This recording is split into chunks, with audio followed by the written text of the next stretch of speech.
জমাদুল আখির চলে, জমাদুল সানি চলে, অর্থাৎ 6 মাস চলতেছে। এখনো মহরম আনতে 6 মাস বাকি। আমার কথা বুঝেন নি? জমাদুল আখির চলছে, জমাদুল সানি আজকে 27 তারিখ, এখনো মহরম আসতে 6 মাস বাকি। বললাম আল্লাহ তোমার কাছে শুকরিয়া, মুসলমান বানাইছো ঠিক আছে, কিন্তু মুমিনও রাখছো। মুসলমানের আওলাদ 2025 যে বিদায় নিয়ে চলে যাচ্ছে, আর 2-1 দিন আছে, এই চিন্তায় যখন মগ্ন মুমিন তখন খুশি মুচকি মুচকি হাসি দিয়ে, আল্লাহ এখনো 6 মাস আছে তোমাকে রাজি করা। সুবহানাল্লাহ পড়েন না? বান্দা না মৃত্যুর দিকে দেখো না জিন্দগির দিকে দেখো, আগে যদি খুব পেরেশান থাকো তাহলে মদিনার দিকে দেখো। সুবহানাল্লাহ পড়বেন না? দুনিয়াদারের দিকে কেন তাকাবেন? কি দিবে আপনাকে? আচ্ছা ঠিক আছে, আপনাকে তাহলে ইমামে হাসান মুর্তজার কিছু কথা বলি। ইমামে হাসান, দেখা যায় আমরা অনেক ইমামে হুসাইনের কথা বলি, ইমামে হাসান কিন্তু বড়, ওনার কথাটা বলি না, ঠিক না? ইমামে হুসাইন বললেন আমার ইমাম, আমার ভাই, বড় ভাই হলো আমার ইমাম, আমার শেখ। সুবহানাল্লাহ পড়েন না? আমার শেখ ইমামে হাসান রাদিয়াল্লাহু তাআলা, তিনি তেনার প্রথম স্ত্রীকে তালাক দিয়ে দিলেন। ইমামে হাসান জীবনের সাথে অনেক কিছু এরকম হয়, চিন্তা করি যে কোথা থেকে কোথায় হয়, মাঝে মাঝে আল্লাহ উত্তরটা মিলায় দেয়। দ্বিতীয় যে স্ত্রী ছিলেন খুব ভালোবেসেছিলেন ইমাম হাসানকে, তো প্রথম স্ত্রী ওই মাকাম বুঝে নেন। তো চিন্তা করবেন এটাই যে ব্যাপার কি হুজুর, দুনিয়াদারি এত পেরেশান করে, স্ত্রী যদি কথা না শুনে কিংবা সন্তান কথা না শুনে পেরেশান হবেন না? বলবেন ইমামে হাসান জান্নাতের যুবকদের প্রথম সম্রাট, আর ইমামে হোসাইন মুমিনদের সম্রাট, ইমামে হাসান হলো নবী রাসূলদের সম্রাট।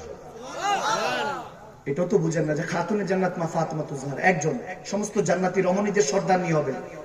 এখানে মেয়েদের ক্ষেত্রে, রমণীদের ক্ষেত্রে, নারীদের ক্ষেত্রে একজন রেখেছেন, কিন্তু পুরুষদের ক্ষেত্রে 2 জন কেন? কখনো প্রশ্ন এসেছে? সর্দার 2 জন কেন হবে? প্রথম জন নবী রাসূলদের ইমামতি করবেন, আর ইমামে হুসাইন অর্থাৎ ইমাম হাসান আর ইমামে হুসাইন মুমিন আর আল্লাহর ওলিদের ইমামতিতে থাকবেন। সুবহানাল্লাহ।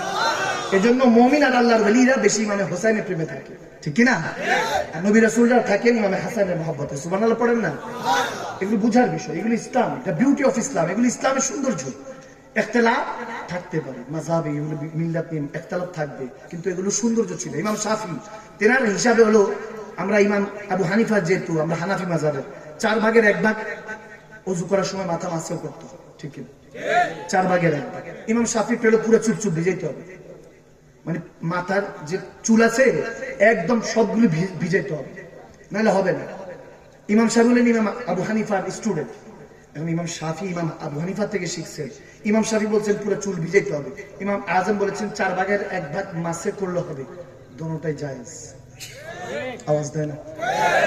কেউ চেয়েছেন একটু নেট এন্ড ক্লিন, কেউ চেয়েছেন যে একটু সহজ পন্থা। সুবহানাল্লাহ। এজনকে আমরা একজনের অ্যাকসেপ্ট করবো, একজনের কি বাদ দিয়ে দিব? আওয়াজ দেয় না? ঠিক, এগুলো কি বাদ দিয়ে দিব? এগুলো সৌন্দর্য ছিল, ইখতিলাফ থাকবে অনেক বিষয় নিয়ে, কিন্তু এগুলো নিয়ে আমরা এখন কাদা ছুরি মারামারি কাটাকাটি, মুসলমান হয় মুসলমানকে কাটি। নাউজুবিল্লাহ পড়বেন না? আল্লাহ আমাদেরকে এগুলো থেকে হেফাজত করুক। আমিন বলেন। আরো জোরে পড়েন না, আমিন বলেন না? আপনাদের কি খারাপ লাগছে নাকি শেষ করে দিব নাকি চলবে একটু? ইমাম হাসান মুজতাবা ওনার প্রথম স্ত্রীকে তালাক দিয়ে দিলেন। ইমাম হোসেন ঘরে আসলেন, ভাইজান কি সমস্যা আমাকে বলুন, ভাবি কি করেছে, কিছু হচ্ছে কি কোনো বেয়াদবি করেছে, তালাক দিয়ে দিচ্ছেন? তিনি তখন আয়াতে কারিমা পড়তে শুরু করলেন। ইমাম হাসান, হুন্না লিবাসুন লাকুম ওয়া আনতুম লিবাসুন লাহুন্না। সুবহানাল্লাহ। আয়াতে কারিমা পড়ছেন যে তুমি কি পড়ো নাই? আল্লাহ কোরআনে পাকে বলেছে তোমরা পুরুষরা নারীর জন্য পোশাক হয়ে যাও, আর নারীরা তোমরা পুরুষের জন্য পোশাক হয়ে যাও। সুবহানাল্লাহ।